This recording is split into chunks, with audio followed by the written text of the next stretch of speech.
replacing a piece of skull with like a smartwatch, for lack of a better analogy. People can now control a computer with their mind. About 8 years ago, I was in kind of a freak diving accident and dislocated my C4, C5, so I'm a complete quadriplegic. 29-year-old Nolan Arbaugh was the first person to get the Neuralink implant in his brain.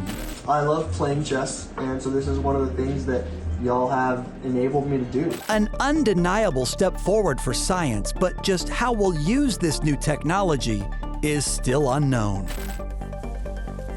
And you can expect more stories like this where we look at new technology and break down the impact. In fact, joining us now is tech expert and futurist Nikolas Badminton. Nikolas, thank you for being here. First off, what is a futurist? What we do is we help business leaders, government leaders, technology leaders explore new futures, decode the unknown opportunities and risks ahead of us so we can apply that strategically today. So everything from science fiction stories to trends and all the good stuff that help us imagine a whole new world. Got it. So when it comes to Neuralink, how will brain chips impact our future, do you think? I think immediately it impacts the future of people that are paraplegics, people with ALS, people that struggle with motor skills, so that they can actually use their brains to think how to communicate a lot better using software and other hardware interfaces as well. Obviously, it can help people potentially even communicate to each other without actually saying a single word. But do you have any concerns about this technology perhaps being used to give people an unfair advantage? So there may be a point where people decide to upgrade that don't actually need this for those kinds of medical applications. So yeah, potentially people could plug themselves into the internet, give themselves unfair advantage in the workplace, in exams if you're students or whatever. But I think that that's a long way away, to be honest. So Elon Musk wants this Neuralink to enable telepathic communication between people. What do you think of that vision? It's been around as a vision for a very long time, but now the idea of this, and Musk actually calls his first product with Neuralink telepathy, a good old Muskism PR stunt. It's that idea, would you sit in a room with a number of people just talking to each other without actually speaking? Real science fiction, really strange circumstances, but maybe in things like the military theater or police operations or, potentially in surgical operations and the such, could actually be really, really useful application for that. So how can this technology make us all smarter? I think it doesn't necessarily make us all smarter. Could it potentially help us, plug into new information sources? Yes.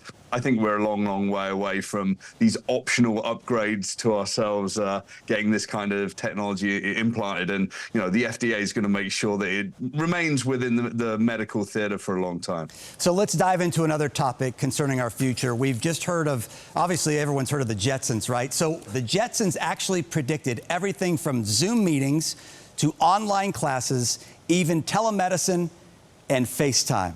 All right, Nikolas, this stuff's crazy, but we're still waiting on the big one, the real big one, the flying cars. Well, they may be landing in driveways sooner than we think. Nikolas, come back now. People call these flying cars, but you say they're not really that. What do you mean by that?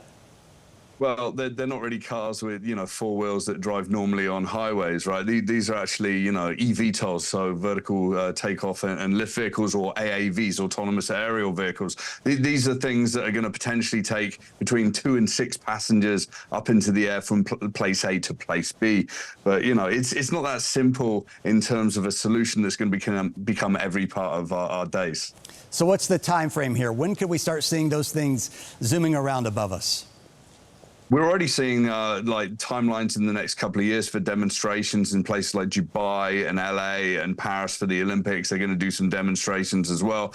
I do think that potentially this is really useful for the police and emergency services to use this, or for maybe some very specific commercial applications. But I don't think that this is going to be very much what we call up, like we call an Uber today, to go from one side of the city to another. Oh, but it's coming. Hey, you may have seen this headline about what Aleph calls a flying car. The startup has nearly 3,000 pre-orders, and the company is backed by SpaceX.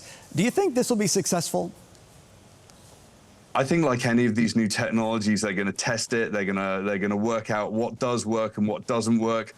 When we add new technologies around transportation, it just means more traffic. This time it's going to be more traffic in the air. And that scares a lot of people, right? It's going to be very noisy. It's going to scare a lot of air traffic controllers, that's for sure. Hey, before you go, what's the future of this network? And before you answer, if you get it wrong, you're not coming back.